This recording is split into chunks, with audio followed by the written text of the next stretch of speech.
One of the most famous buildings in Midtown, and Vanderbilt wants to give it away for free. The only catch? You have to move it yourself. News Channel 5's Jesse Knutson found that the building along Broadway hosted some of the most famous people in Nashville.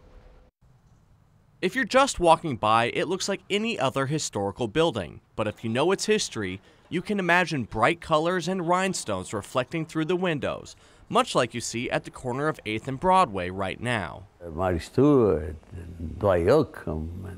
In his years making suits and shirts, Manuel has worked with plenty of big names. You name it, everybody has been there. And while he's located at 8th and Broadway right now, for decades he was located in this historic Midtown building.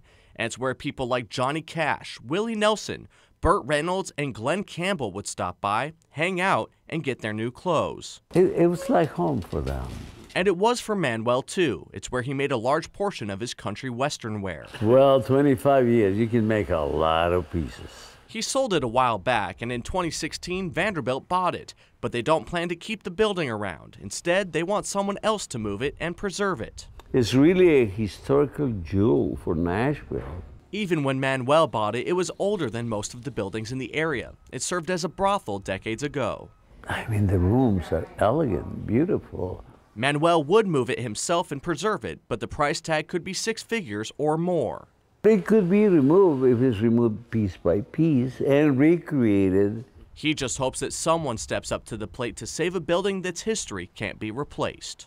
Bring all the cement buildings, I don't care, but get those homes, save them. In Nashville, Jesse Knutson, News Channel 5.